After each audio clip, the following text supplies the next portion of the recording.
Today we're going to be changing this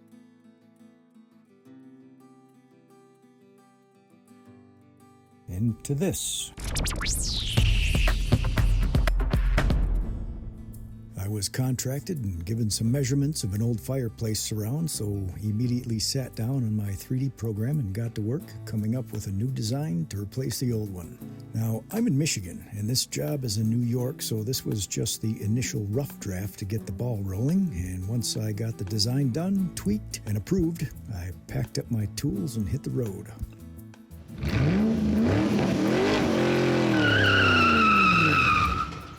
After arriving and directing our attention to the previously built DIY special, you can see that the tongue and groove was left wide open for the world to see, as well as some protruding nails on the side, and up here, absolutely zero nails in other places. Well, it didn't look that terrible because it was just obviously built from the leftover scraps they had from the flooring. So in order for this transformation to take place, you'll have to be entertained for the next 12 seconds by me performing some superhuman speed demolition tricks so we can start the new masterpiece.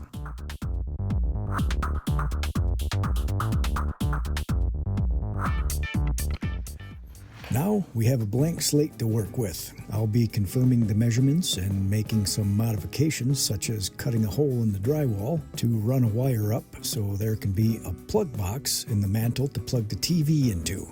Cut a new piece of drywall, touched up, do some patchwork with some drywall mud. And the mantel is going to be about here, and the plug box will be facing upward on top in the middle towards the back of the mantel. To kick everything off, I'm painting the bricks a flat white primer/paint just to get that out of the way, because painting them after the surround is built would be a big pain in the back pockets because the frame is going to be butted right up against the edge of the bricks. I'll be painting at least 2 coats on both top and bottom bricks to get good coverage and so that they don't show through the paint. Now that everything is prepared and ready to move forward, it's off to pick up the materials and turn some raw lumber into a living room showpiece.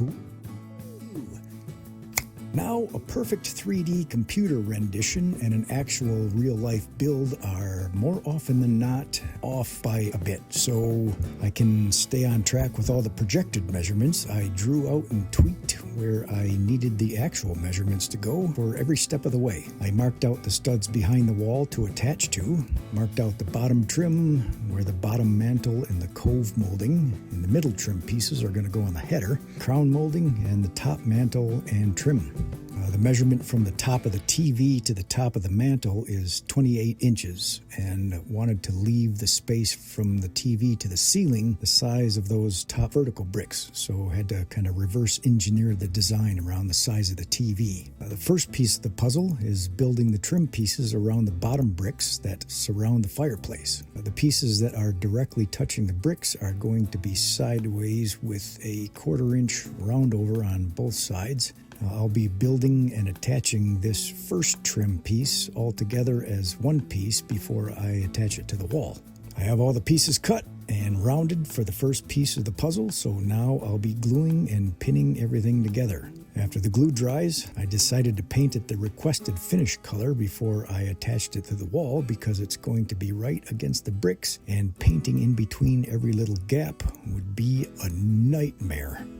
Well, it turns out that right out of the starting gate, I forgot to stick to my new measurements that I drew out on the wall. So the first fix of the project is to run it back through the table saw to get back on track. I had to take off 3/4 of an inch. So in order to take off exactly 3/4 of an inch, it's necessary to measure to the far side of the blade, because if you measure to the inside of the blade, it will take an extra 1/8 inch off, and you can't put that back on after the fact.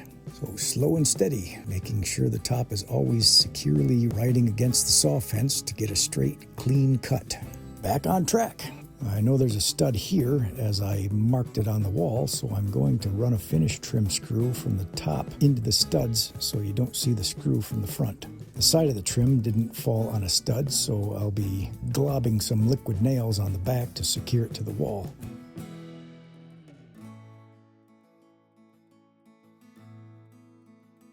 This is what I was talking about attaching to the top of the studs with finish screws. Next step was to cut all the pieces down to size for the side support columns, the supports for the inside of the columns. This will make sense in just a minute.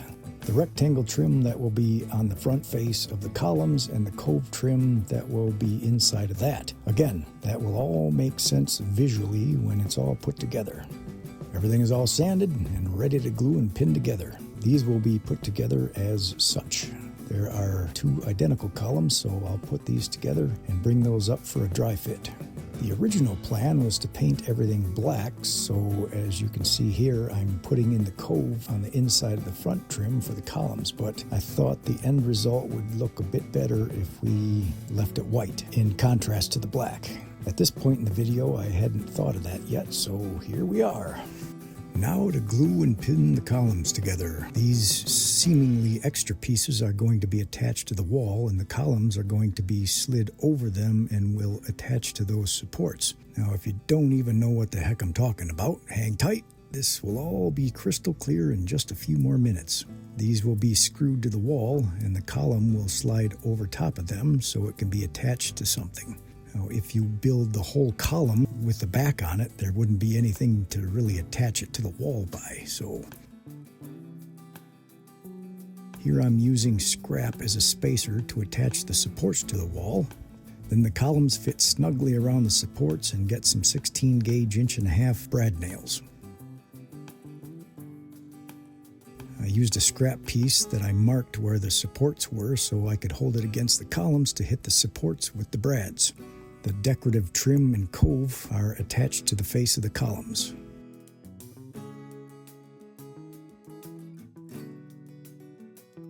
Now, underneath this piece of trim is open, so I cut another piece to fill that in because later in the build there is going to be a boot, another piece that trims the bottom for more depth. Otherwise it would just be flat in the front. Next in line is the bottom shelf of the header. This was cut to size, the face edge rounded on both sides with a 1/4 inch roundover and sanded. And this piece I left about an 1.5" overhang on the front and the sides. There's going to be another short column that sits on top of this bottom mantel, and it's going to be the same size width and length as that bottom column, just not the same height. I'll be screwing this down into this piece under here because you won't be able to see the screws because this little column's going on top of that. Now, all the pieces for the smaller header columns and the trim pieces are cut, so we'll be gluing and pinning those together. I'll also be attaching this one, the same as the one as the bottom, attaching the box to the piece that was screwed to the wall. This is the very moment that I thought of leaving the cove white, so from here on out I'll be leaving the cove off until everything is painted, and then I'll put that on last.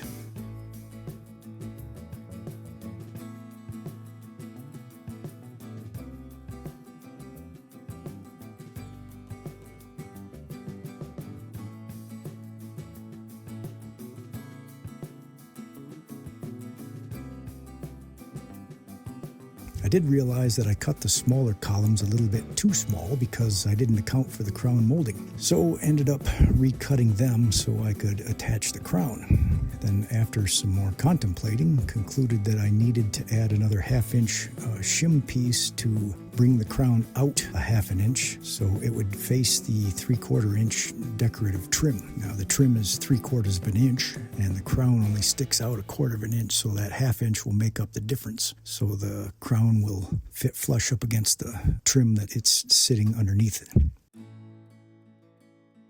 Now we're cutting the crown. This cove piece is the bottom of the crown, so you want the beveled side to fit flat on the bottom and the top of the piece, and that's where it's going to be attached to the column and the bottom of the mantel. To cut an outside corner, if you lay it flat, the top will be longer than the bottom because of the angle. But if you set your miter to cut the angle that it's supposed to be when the crown is right side up, your bevel cut will be on the front of your crown. So you want to cut the miter with your piece upside down. I first take a scrap piece, line it up to the chop saw so that the bevels are flat against the fence and the base, and then mark out with a pencil line so I can line each piece up to the same line. Then you set your blade to the 45 so that the bevel cut will be on the inside. I cut all the pieces for the header and am doing a dry fit to make sure everything fits good.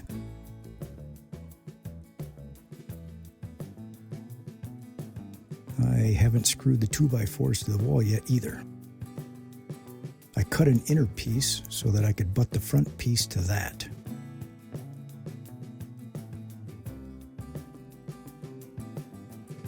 And on the inside front part of the header will be some more decorative trim with cove trim also.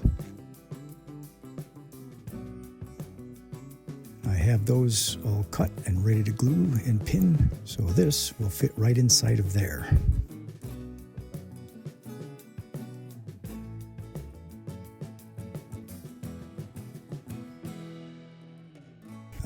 Every once in a while you get a rogue brad that will hit another nail or a knot and will try to escape. So when that happens, I usually just take my pliers and twist it back and forth until the tip snaps off. Then I take the edge of the pliers and poke it back in a little bit, and then fill it with some putty and sand it down and keep going. Or if it's possible, you make sure that if it happens that you can put it on the back side of your project so you don't see it anyway. Next, everything fits right, so it's time to permanently attach the centerpiece to its final resting place.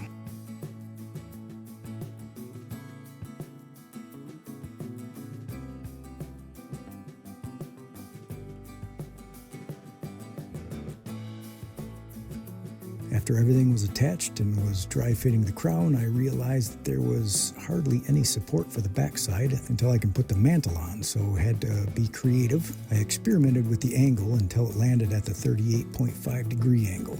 I set the blade high enough to run a 2x4 upright with another sacrificial piece against the fence. I know, it looks dangerous, but I can assure you I've been using table saws for over 4 decades without an accident. I always make sure I use every precaution necessary so I can live another day with all of my appendages intact. I did have a skinnier push stick to run it the rest of the way through. I will, however, caution viewers to listen to their own inner mountaintop guru, and if he says I wouldn't try that if I were you, then proceed at your own risk. And after I cut the long piece, I then cut it down to smaller pieces so I could attach multiple supports along the whole top where the crown will go. The pieces will fit along the top just like this to offer more support, both for the crown and for the mantle, because that will be sticking out from the wall about 12 inches. After the support pieces are all attached, I pinned on the crown all the way around. I will add that there was a tiny piece of crown I had to cut, and sometimes you can make a few micro cuts that you can, what we call sneak up on the line, but with some others, there is absolutely no room for sneaking up at all. It has to be perfect the first time because with this particular piece, it was only about 2.5 inches. So if you cut it a hair too long, you're not getting that piece back in the saw so you can trim it down. So either you cut it perfectly or you have to cut another one until it is. One bevel was an inside cut and one was an outside cut, so not much room to work with. Checking for tight fits around the crown, this piece is slightly off, so I cut a shim and wedged it behind this long piece to bring it closer together until the miters were lined up.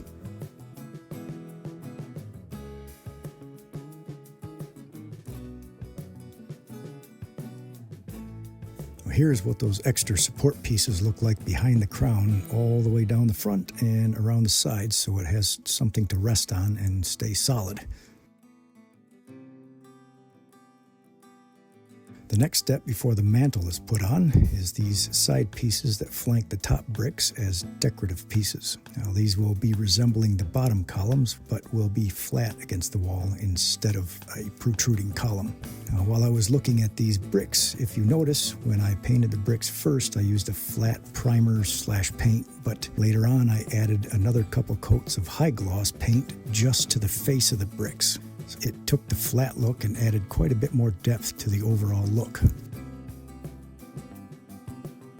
I double-checked all my measurements and made a cut list. Then, time to head back out to the makeshift workshop and turn all these penciled numbers on a piece of paper into real pieces of lumber that could be assembled together to come closer to the original computer design.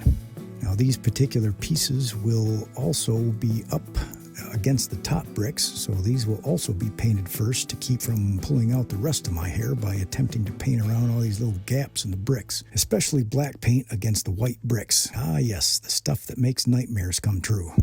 Now here's a look up close. The same double rounded front edges, just like the first piece of trim around the firebox and the bottom mantelpiece of the header. And again, these go on either side of the top bricks. You see me screwing these to the wall, and that's because there will be some more of the decorative trim on there, and that will cover up the holes, as you can see here. The next piece of the puzzle is the piece of trim that, after those upper pieces were in place, I could measure to go in between them. This piece is also going up against the brick, so that will be painted first before it's installed. And if you didn't know what I was talking about earlier, the nightmare would be to try to paint between the bricks in these little gaps all the way back to the wall. A gigantic pain in the underskivvies. And just like that,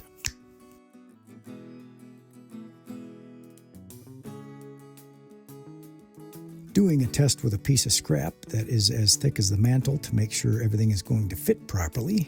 It's fitting pretty snug under this side, but over here it's just a hair off, so I'm going to have to bust out the old multi-tool and do some minor wood surgery and trim off the bottom.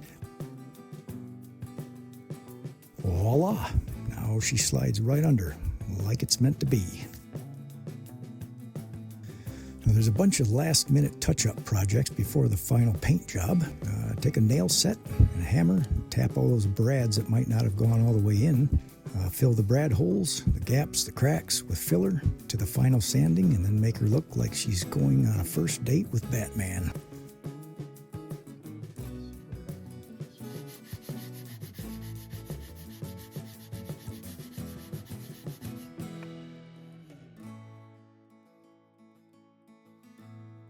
I was also looking it over and noticed another place that it could use sprucing up, so I put some more cove trim along the bottom inside of the columns and header.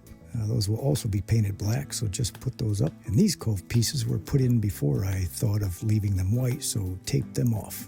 After all the touch-ups were done, it's time to lather this whole beast in the color that makes midnight self-conscious and makes the shadows nervous.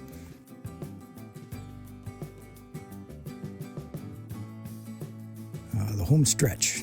We had to cut a hole in the beautiful mantle because of this plug box, and centering it on top so it overhangs about 2.5 inches on both sides to get it even.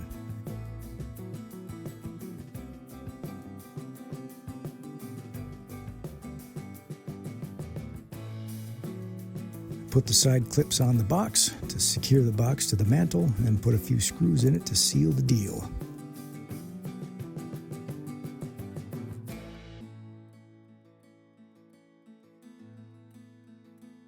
Pop some brads in the top, cut some smaller pieces of trim to match the center pieces of the trim along the back, attach some more cove trim along the front and the sides of the mantle, and left a small lip on it just to give the TV a bit more security, you know, in case the kids want to play tackle football in the living room. Finishing it off with some filler for the brads, peel off the stickers and do some sanding.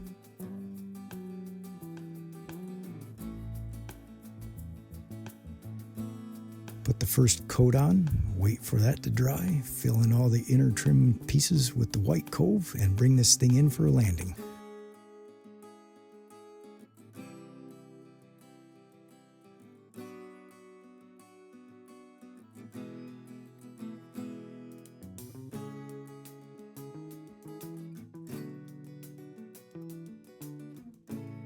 Just a quick tip in repeated cuts, in this case the cove trim, instead of measuring over and over again the same cuts, just clamp a stop block to your workstation after you make your first cut, lock your blade down, put in your cut piece, line the block up, and then clamp it down.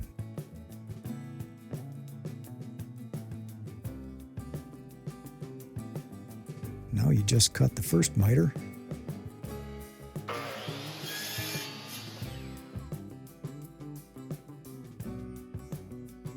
slide it up to the stop block, and make the second miter cut.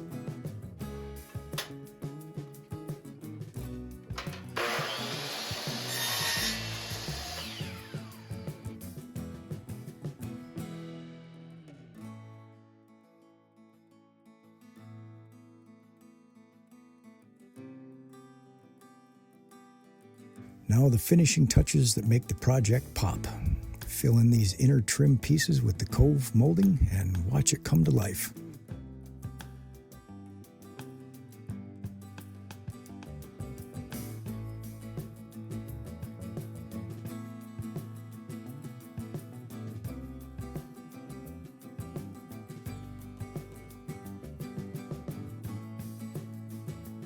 Finally, we touch up the brad holes we just made and slap some paint on a few places where the tape wasn't paying attention and let some pigment through.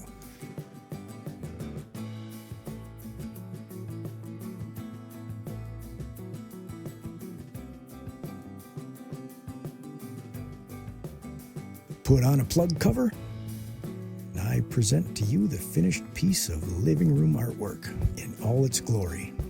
Except for the TV. Can't forget the TV. And now the moment we've all been waiting for, the fireplace surround mantel / TV stand / living room shelf / in-home centerpiece, and whatever else you need it to be.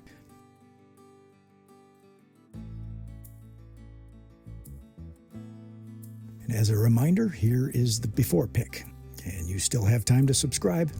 And here's the after shot. Would you mind caressing that like button ever so slightly, just enough to add to the final count? And share this with all your cool friends to make them just that much cooler. And take care. Go make some sawdust.